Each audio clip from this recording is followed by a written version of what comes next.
Wonder Woman 25, Legacy number 825. This is Tom King writing with Daniel SAMPERE on the art. So, the girl and Jorge Fornes. I didn't even notice that. Well. I don't think I was listening to the comic all geeks. those. Yeah, all of those, all the alternate stuff that's going on in between the pages of what's going on the Mouse Man Island. That's all Fornes. Oh, the Justice League deaths. Yeah, you could just say it. Yes. Okay. Well, I didn't want to. We didn't get there yet. So. But it's the first page. True. Batman does get it. The first page is Batman being hung with a golden lasso. Yeah. Or hanged, not hung. Technically, that's the correct way I say it. Pete's over here talking about how Batman's hung. Anyway, so yeah, I mean, obviously the main story here is that we got back to that girl's place last issue, and her parents her mother's kind of still alive, but her parents have been badly beaten, left for dead, and like Wonder Woman's like pleading with the girl, please stop saying Mouse Man knows, you need to tell me where a doctor is so I can help your mother. And we get a reveal that on this island there is a resistance, the kitty resistance, the cats, because cats catch mice, you see. Yes, it's logical, you understand. And I thought it was interesting here. Now this doesn't completely add up, because later when we see their doctor, who's an older guy, it doesn't really make sense for him. But I was thinking for these characters, because they don't speak, they don't say Mouse Man knows, right? They actively go against that, and they say other things. But their vocabulary is not that great either. It kind of feels like, oh, they've grown up here, they've not really been taught to speak properly or like, understand language as well as they should. So they're speaking in a very kind of weird, broken up way, but they're trying to like say things that are their own words rather than this Mouse Man bullshit. However, my theory of that went a little bit out the window, because later on the doctor, who's much older, is speaking like that as well, and I thought, okay, I don't know what King's getting at. Is he saying that like even the people who already could speak properly have like regressed because they've been speaking Mouse Man knows for years? Like, look, I understand what he's saying about being in an authoritarian place and what it does to to people living there, right? I understand that. But when we get to the doctor and he's speaking like Yoda, I'm like, okay, this is edging on Bizarro type stuff, you know? Like, it's caveman-esque, you know? I'll take this 100 times over crappy Bizarro speak. 100 times. Either way, I don't like it. Right? You know? I'll take this 100 times over that. At least this has thematic points to it. Anyway, they take Wonder Woman and the girl and the mom into the sewer system. There's a giant mouse that attacks them, and Wonder Woman has to fight it. Great full page spread of it picking up one of the kitty rebels in its mouth and throwing her away. Art here from SAMPERE is absolutely gorgeous. Yes, pretty much goes without saying, but it's great. There's a lot of good stuff here with little Lizzie like gasping for air and coming up, and then Wonder Woman finally rising up through the water. And then they get to the doctor, all the rest of it, and we see they've got like a little base here in this old abandoned subway station. All very good stuff. But the result of all this happening, though, is that Mouse Man like stands up and makes a speech, and he's got this like pit with a bunch of civilians, and basically says that because Wonder Woman, this outsider, has come to our island and interfered, this is the result, and sends a couple of big mice in to kill these people. So people die because of this. And Wonder Woman is not feeling too great about it. She's doubting herself. And even when this like one resistance member with the blue and green hair is like, hey, like, you know, we need her being you. You are her. And she's like, nah, my plan is to get my friend that doesn't belong here and go home. Like, Wonder Woman's basically saying, no, I'm not going to help. Which obviously is a sad thing for her to say. And to me, it says that, one, maybe she's being, you know, especially like restrained because she's got a baby girl now. But I also think, you know, if you think back to the start of this whole arc opened with Batman, Superman telling her, you cannot go here, this is breaking the rules.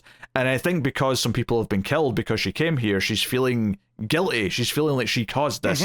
So she wants to get out as quickly as possible. Now, we know that she's not going to be able to actually leave and not help. We know that this story is always going to go to the point where she's going to agree to help. And I actually love the ending of this issue, which is the girl who Wonder Woman at the start of this issue, so the girl that we've been following for 2 or 3 issues now, who's not said anything other than mouse man knows, mice have ears.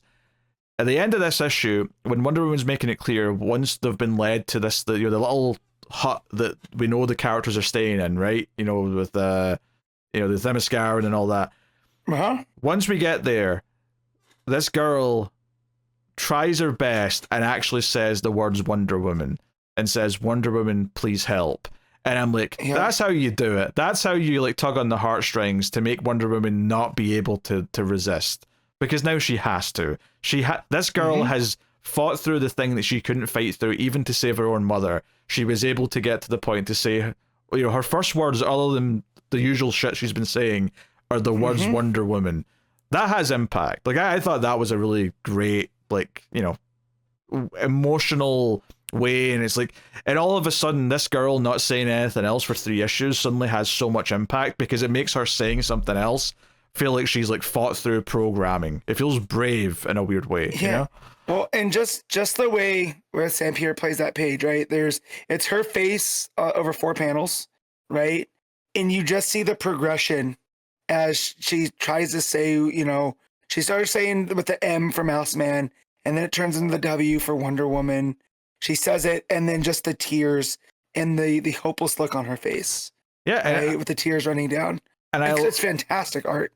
I love how it kind of mirrors the page a little bit earlier when Wonder Woman's saying no, she's not going to help because she's crying on that page by the end of the page, so it kind of mirrors that in a really cool way.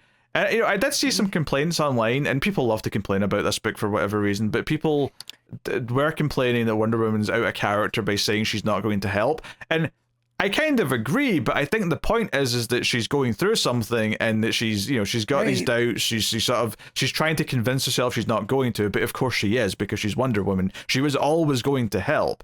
This is just about getting to the emotional point where she's realizing it. Right. Her being out of character is the point, right? Like this place has messed her up so bad that she's like, no, I have to leave. I can't stay here any longer. I'm just going to make it worse. Right. And yet this girl looking at her with tears in her eyes. Yeah. Heaven forbid we have a heroic character have a bit of doubt, have a bit of self-doubt for a story. Well, and then just also goes into the meta context of Wonder Woman is like, she always has to be perfect because she's Wonder Woman, right? She is the biggest female superhero. So therefore she has to be better than the men. And it's like, well, wait a minute. She's still a person. Right? She's still a character. Characters still have doubts. We would have no issues with Batman having doubts or Superman, but we can't have Wonder Woman doubting? It's like, come on, man. And that's why I feel Tom King's telling the story. It's that whole thing. It's like, yeah, she has doubts, but she's a hero. She's going to do it anyways. You know, that's just who she is.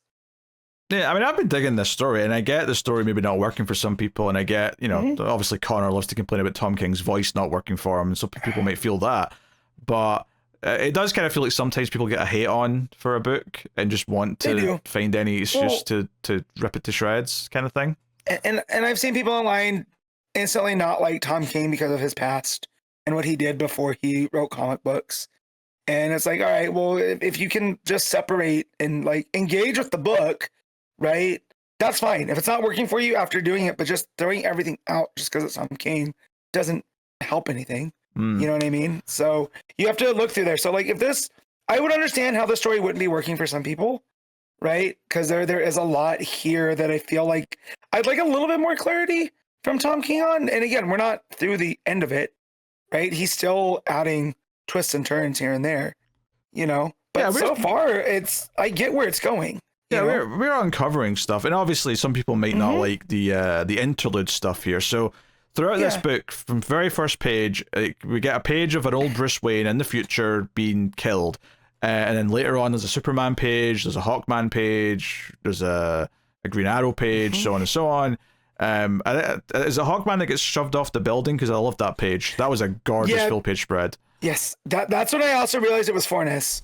Right, because of the way that's the fair. heavy inks and stuff were. But Hawkman drops his wings on a roof and then stands over there, and someone pushes him, and you just get this his body tumbling amongst these skyscrapers. And obviously this is a possible future. It's not going to actually happen because they're not going to kill all these characters. But what I like about it is this running through line that every single one of them basically says with their final words, it's not over because Wonder Woman, right? Like Wonder Woman's still there. She's not done.